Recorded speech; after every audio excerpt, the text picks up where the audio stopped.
Good morning, San Diego. Welcome back to the Signature Series, My Outside Voice. This is what I say when it's my outside voice and I say something out loud like, blah, blah, blah, and then people go, look at me weird, and they go, oh, I go, oh, sorry, that was my outside voice. So today's generation they're calling it the hot takes. So I guess, my outside voice is hot takes in today's lingo. So, a little bit about today's episode. You might notice my feathery outfit was inspired by the team here at the studio because they were like, oh, you look professional. And I was like, oh, getting ready for today's podcast. I said, what could I wear? So now not only do you get my outside voice, but you get my outside voice dressed in fashion. So keep up with the podcast and see what kind of new outfit I'm going to wear for the next one. All right. So what is on my thought brain and what is my outside voice for this episode? With everything going on right now with the Fauci hearings, it's really throwing me back to the days of COVID. So I don't know if any of you are out there watching or listening to what's happening with the Fauci hearings, but it is reminding me of that journey that we were on together as a society during those days during the pandemic. And I just thought I would share the journey that we were on at the apprenticeship program. And interestingly enough, I hope that some of the decisions I made can't roll back to get me now because they were definitely on the edge and I had to use my gut and kind of push forward and do what I thought was the best and what was right for our program and for our students. So interesting, I went back to my car too because I still have it. That the date of this letter was April 3rd, 2020. And for those of you that lived through it here in California, we had to have notes in our car that basically excused us to be on the road. And so this letter says basically that in response to COVID-19, the following listed individual is an employee of Associated Builders and Contractors and is considered an essential worker under this executive order. My name, and it says our standard business hours. Here it is. This is the letter that is still in my glove box. So I had to bring it because it throws us back to the time when everything was shutting down. The day was March 15th, if I can remember off the top of my head. It was going into St. Patrick's Day weekend, and my stepson, bonus son, Luke, lives up in LA, had said, hey, his bars were shutting down for the weekend. And I thought, okay, it's getting serious. If the bars are shutting down over St. Patrick's Day weekend, this is getting serious. And it was a little bit of a canary in the coal mine for the rest of us because I thought, okay, we're still going to school. We're still, all our students are on deck. We're all going. We knew a little bit of what was happening because we had started doing safety briefings. We started sort of wiping down the mail. This is in the time frame of all of us, wiping down things before they came in the building, almost like they had a coating on them. We would spray things down. And that Monday, our board and everybody started talking about, what should we be pivoting to online school? What are the thoughts? How fast can we do this? And around that same time, the governor then started shutting down the schools, and that's when we all started moving to online. And I think the exact thing happened was we moved all of the schools to like an accelerated spring break and kind of gave us a moment to figure things out before we actually were able to put everybody back online a week later. The interesting part was that we did not go remote for our business, for the association. All of the employees, all of us, we kept coming back. And there was a reason for that. I was very adamant about making sure everybody continued to come back to work. We didn't have a closure with the association because we were considered an essential function per the guidelines. We were construction, so we were able to continue to come back. And it was still and I was talking to the other associations, we were all coming back. It was still a little bit of the, Wild Wild West. We didn't know exactly. We didn't have masking yet. So this is a moment in time when all the associations were getting on calls almost daily, if I can remember that. And it didn't matter if you were union, non-union, but whatever it was, all what we'll say, all epaulets are off, in military terms. Like, you don't have any rank in these meetings. Everyone was just there to figure out what the afternoon would look like, much less what the morning looked like, because the morning there would be sort of a regulatory rollout from local or municipal government or state government, and then the afternoon would have another rollout. So we were constantly on the phone trying to figure out, what are you guys doing on job sites? How are you communicating with your members? How are you dealing with your schools? And I'm sharing all this background knowledge because we lived through it. Now, we didn't have masks. What we said was we're going to use handkerchiefs. I don't know if you remember that time during COVID. We started supplying bandanas to all of our members. They could drive by our office and we would hand out backpacks. And in the backpacks was hand sanitizer, toilet paper, bandanas, updates, anything we could do to support our members in construction who had to get people out to the job sites in a world that was shutting down. It was also right around the time that the stores were, the shelves were being cleared out.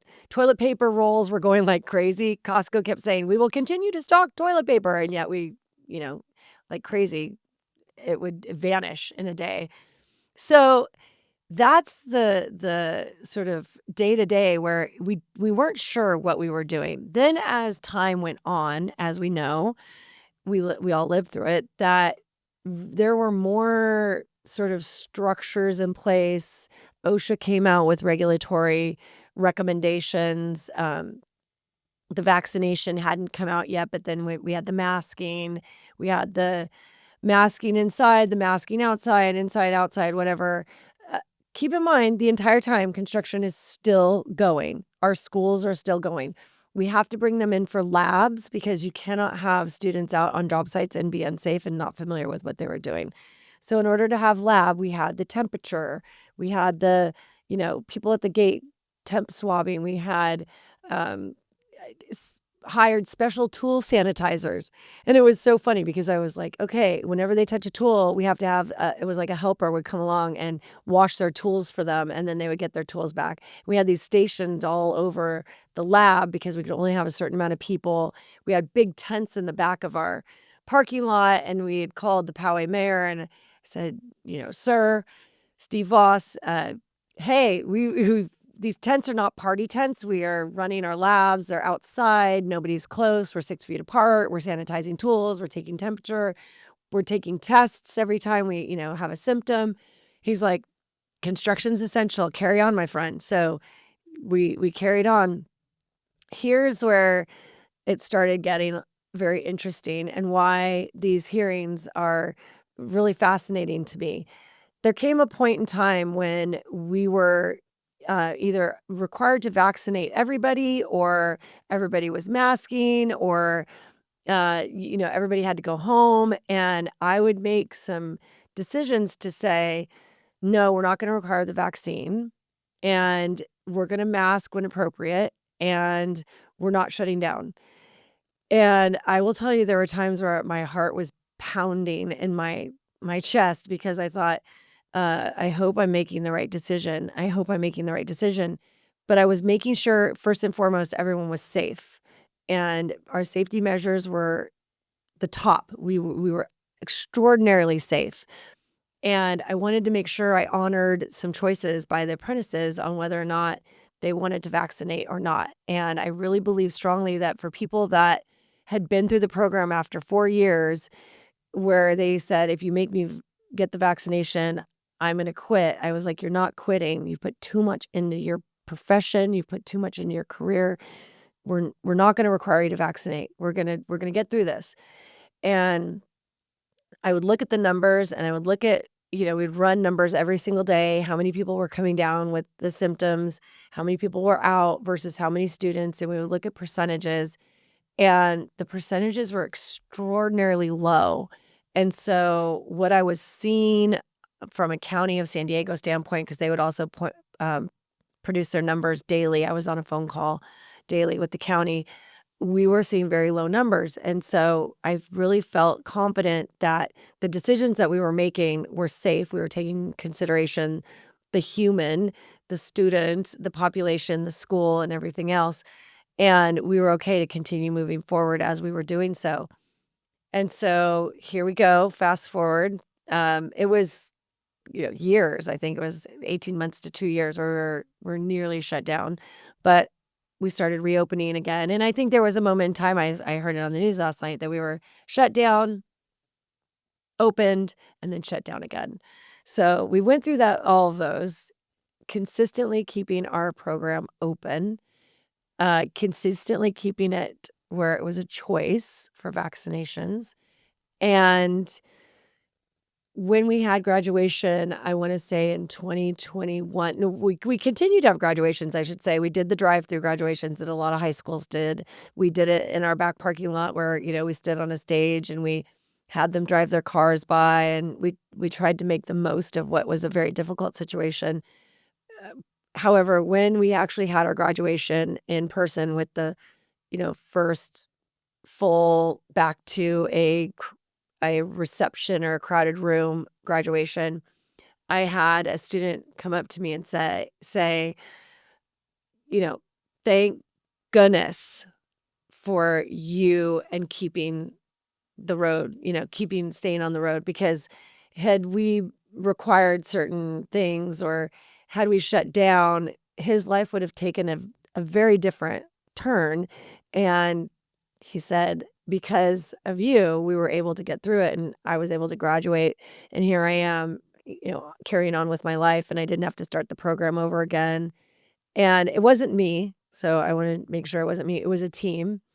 It was one of those things where we were all making decisions, and I did take responsibility that if anything blew back on us, I was the one that was going to take the fall for any bad decisions. But collectively, the team believed in the vision and the direction that we were headed, and we got through it. And I think one of the other things too is when people say, well, what were you thinking?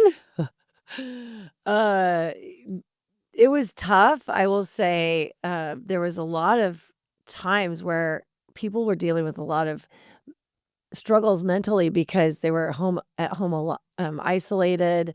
There were a lot of people that were, a lot of day drinking going on, a lot of joking about day drinking, but it was happening. And I'd come home and tell my husband, oh my gosh, am I doing the right thing? I am not sure. There's a lot of news out there. It's crazy. And he said, routine gives us purpose.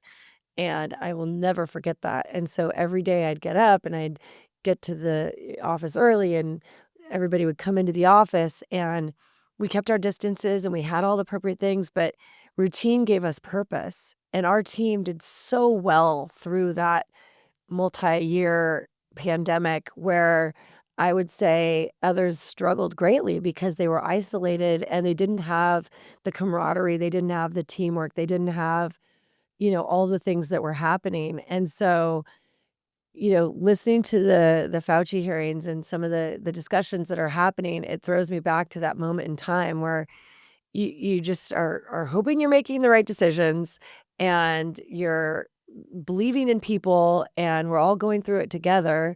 But sometimes you do have to make decisions that are not what the norms are. And so when I said, vaccinations are optional and we're going to continue to gather and do labs, but we're going to do it safely, those were some pivotal things. And it was a pretty amazing time. I would have to say probably looking back in my era of leadership might be the most pivotal thing that I experienced as a leader, other than the couple recessions that I'm living through, one of them being a little soft right now. But that I think was pretty remarkable. So, for those of you that are listening right now to the Fauci hearings and you're listening to this podcast, I'd love to hear your comments. What were you doing on April 3rd, 2020? Or for some of you, it was March 15th, 2020. What were you doing in 2021, 2022? I mean, I think it went all the way through that we were still just coming out a little bit in the last years of 2022. Give us your thoughts. We'd love to hear comments. We want to engage with you. This is my outside voice. And thanks for listening. Give us a like, subscribe. Stay classy, San Diego.